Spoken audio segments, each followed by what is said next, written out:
Bonjour à tous, alors nous allons regarder cette vidéo ensemble qui doit nous permettre de répondre aux questions principales que nous nous sommes posées pendant notre cours d'histoire sur l'apparition des premiers États. Alors on s'est posé 3 questions, où, quand, comment apparaissent les premiers États.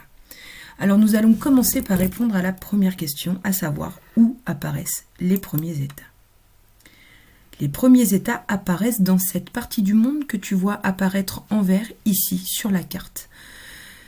C'est situé en partie en Afrique, ici, et l'autre partie est située en Asie, ici. La partie située en Asie s'appelle la Mésopotamie, et la partie située en Afrique, c'est l'Égypte. Donc le croissant fertile, c'est l'Égypte, plus la Mésopotamie. Les premiers États apparaissent donc dans le croissant fertile.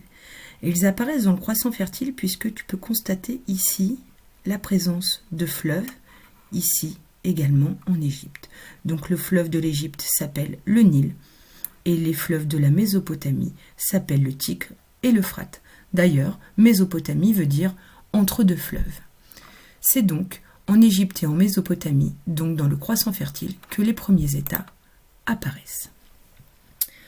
Nous allons maintenant nous attacher à la deuxième question, à savoir quand apparaissent les premiers États. Pour cela, on va utiliser une frise chronologique. Tu connais cette frise puisque nous avons travaillé dessus en classe. Alors, tu peux constater que les premiers États apparaissent ici, représentés par la flèche verte, au tout début de l'Antiquité, donc entre moins 3500 et moins 2000. Cette période est appelée également le 3e millénaire avant Jésus-Christ. C'est donc sur cette période qu'apparaissent les premiers États. Et puis maintenant, on va se poser la question comment et pourquoi les premiers États apparaissent à ce moment et à cet endroit. Pour répondre à cette question, il va falloir que nous retournions faire un petit tour à la fin de la préhistoire.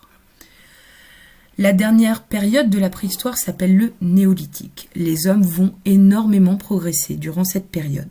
Et parmi les inventions et les nouvelles techniques que les hommes apprennent, la plus importante est probablement l'apparition de l'élevage et de l'agriculture vers moins 8000. Alors, qu'entraîne l'apparition de l'élevage et de l'agriculture? Plusieurs choses. D'abord, les hommes deviennent sédentaires. Ils n'ont plus besoin de se déplacer pour suivre le troupeau. Ça veut donc dire que les conditions de vie s'améliorent. En effet, ils peuvent avoir des logements beaucoup plus confortables plutôt que les tentes qu'ils devaient déplacer à chaque fois. Et puisque les conditions de vie s'améliorent, cela entraîne une augmentation de la population. Cette augmentation de la population entraîne donc l'apparition des premiers États. En fait, les hommes deviennent sédentaires grâce à l'élevage et à l'agriculture. La population augmente, les villages deviennent donc des villes de plus en plus développées. Et puisque nous avons désormais des villes, les habitants vont développer une langue commune, des croyances communes, la même manière de vivre. C'est également à cette époque que les écritures se développent. Pour rappel, voici 2 petites images qui représentent les écritures. En haut, tu as l'écriture cunéiforme, qui est l'écriture que l'on rencontre en Mésopotamie. Et enfin ici, les hiéroglyphes. Alors faisons un rapide bilan. Ce que tu dois absolument retenir, c'est que les États apparaissent au 3e millénaire avant Jésus-Christ dans le croissant fertile.